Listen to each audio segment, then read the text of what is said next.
Before we start today's lesson, we're going to start with a little warm-up from the previous lesson, which happens to deal with recursive versus explicit formulas. And one of the big objectives is to be able to generate terms of each style of formula. So take a moment, try to work both of these out. Look back on your notes if you need to, but we're going to go over these in a few seconds. Good luck.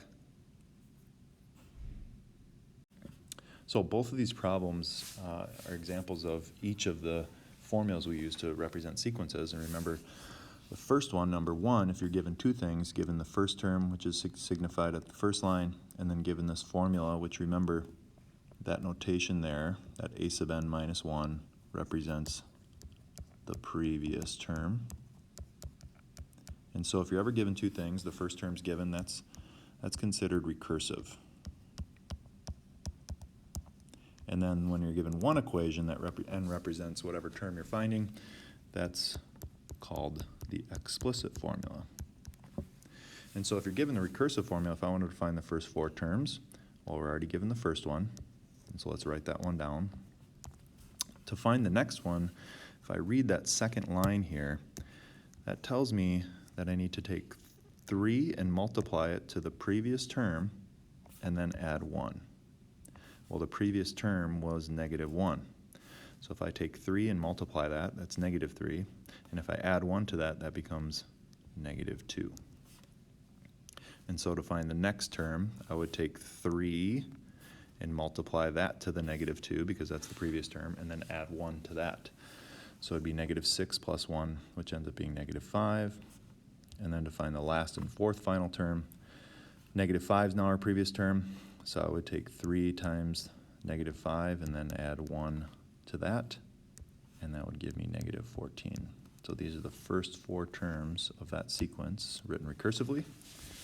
And with explicit ones, these are a little bit easier, because if I wanted to find the first term, you just sub in 1 wherever there's an n. And so since it's in the squared part, it'd be 1 squared minus 1, which ends up being 0. So if I wanted to find the second term, we'd sub in 2 for n and simplify. We get 4 minus 1, which is 3. To find the third term, we'd sub in 3 for n, and we get 8. And then to find the fourth term, we would sub in 4 for n, and we get an answer of 15. So if it's explicit, we just sub them right in. If it's recursive, you always have to have the one before it to get to the next term. Today we're going to look at arithmetic sequences. It's a type of sequence. In fact, there's two types of sequence we'll come across in Algebra 2, arithmetic and what's called geometric. So today's lesson's focusing on just arithmetic sequences.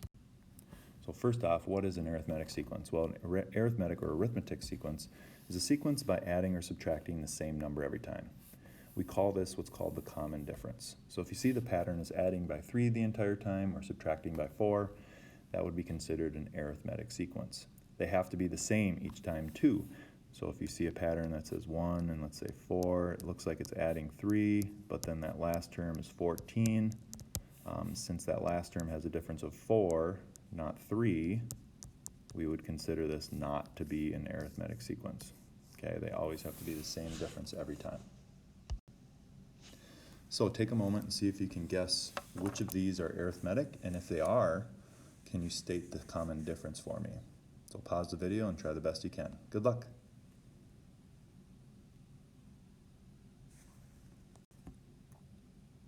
So in the first one, if you notice the difference, it looks like we're adding up by 6, and they are the same, so this would be considered arithmetic, and we'd say our common difference is 6. If you look at the next one, it kind of jumps all over the place. In fact, it increases by 45, and then it decreases by 90, and then it increases by, it looks like 180. It's all over the place. These are not the same numbers, so this would be considered not an arithmetic sequence. Therefore, we cannot find the common difference here. For the next one, if you notice, there is some sort of a pattern. In fact, it increases by 20, it increases by 30, it increases by 40. So there's a pattern here. In fact, you could say the next one would increase by 50, which would be 154 as a term. But since these are not the same, it would be considered not an arithmetic sequence. They have to have the same difference every time. And the last one, it looks like it's subtracting because it's decreasing. So if you notice, between 86 and 82, it decreases by 4, decreases by 4, and then it decreases decreases by 4. So since those are the same, we would consider this arithmetic, and the common difference we would say is -4. So there is a specific formula we can use to help us actually write the equation of an arithmetic sequence given. Here's something you want to copy down. It's a sub n equals the first term plus n minus 1 multiplied by the common difference. This is the formula you should have somewhere in your notes because you're going to use it quite a bit from here on out. And remember these notations that we have in here, these variables. Remember d represents the common difference. N represents whatever term you're finding. A sub 1 obviously represents the first term.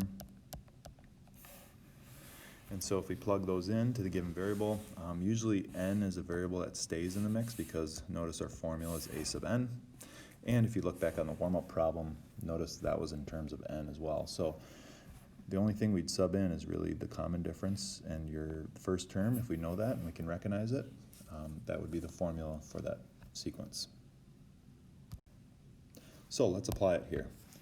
It says write the explicit formula represent the sequence below. So before we write the formula, there's a couple things we need to know. The first thing we need to recognize is the first term. Looks like that's 3. The next thing we need to represent or recognize is the common difference, and it looks like it's adding up by 4 each time. So our common difference is 4. Once we can identify those two things, the formula is a sub n equals a sub 1 plus n minus 1 times your common difference. And so if I sub in my first term and common difference, the first term is 3. N is going to stay, it's our variable, it represents whatever term we're trying to find, and then the 4 is at the tail end, and that would be our formula. And now once we have a formula, if I wanted to find the 100th term, then you'd simply sub in 100, and we'd evaluate and get our answer there. So let's take a look at one more before I have you guys try one. So again, we need to find the formula that represents the sequence below. And so the first thing we need to recognize if it's arithmetic or not. So if you see it looks like it's subtracting here. So it looks like it's subtracting by 5, subtracting by 5, subtracting by 5. So all those are the same. So it is arithmetic. So my common difference is -5. The first term there is 13. And so if I write out my formula,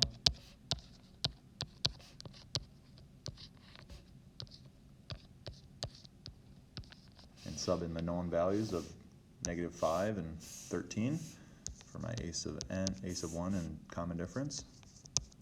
Remember, n stays as our variable, and then we'd have multiplied by the -5 in parentheses to show that it's a multiplication there. But that would be our formula to represent this sequence.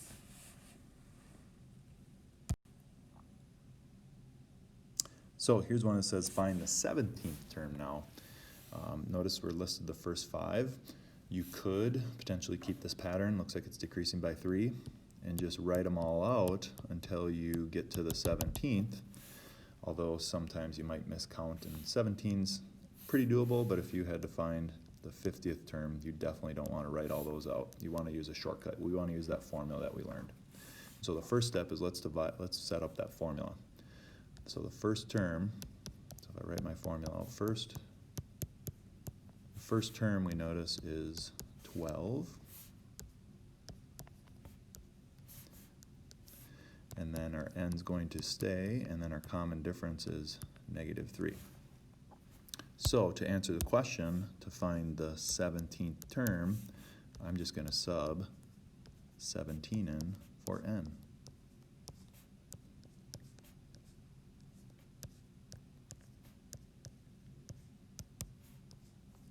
And so evaluating it, it would be 12 plus, looks like 16 times -3 inside. And so 12 plus, I think 16 times -3 is -48. So I believe I get -36 as my final answer there. So here's a chance I want you guys to try a couple on your own. So pause the video, you can look back on the notes if you'd like, but there's two parts to these questions. I want you to not only write what the formula is, but also I want you to use that formula to find a sub 20. So good luck, pause the video and try the best you can.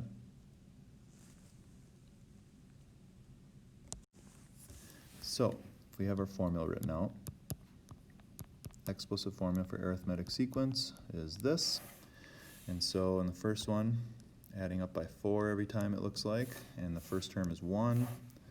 So the formula is going to be 1 plus n minus 1 times 4.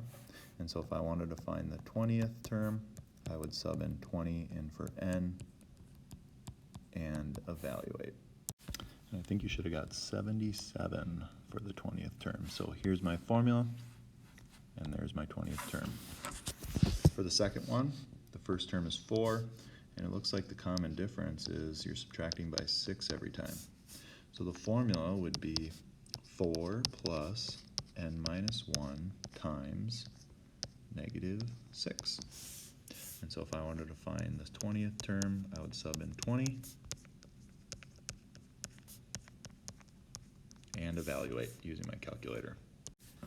And if you work that out, I think you should get negative 110 for the 20th term there. So here's an example where we're missing some terms in between a couple known terms, and it's telling you that it is arithmetic, so you know it's got to be adding up by the same value. So one could guess and check. Let's say the common difference is 2. Well, if it was 2, then it'd be 34, 36, 38, and then it would be 40, not 56. So we know it's not 2. And then you could test 3, you could test 4, and so forth. But there is a little shortcut we can use to find the common difference quickly. In fact, to find the common difference, we take the difference of your terms. So we'll call this, in this case, this is the 5th term. And this is the first term that's given. So we're going to take the difference of those terms divided by the difference of the terms themselves. So that is the 5th term minus the first term. And so the 5th term is given 56. The first term is 32. And if I evaluate the difference between the terms, that's 4 total. And so if I evaluate the numerator here, that ends up being 24 divided by 4. 6 is what the common difference is. And once I know the common difference, let's just double check. Adding 6 would be 38. Adding 6 would be 44. Adding 6 would be 50, and then adding 6 one more time would be 56, so we are correct there. So take a moment and see if you can try both of these on your own. Again, they are arithmetic, I'm telling you that. So look back on that shortcut example in that formula to help you find the common difference, and then once you have the common difference, fill in the blanks.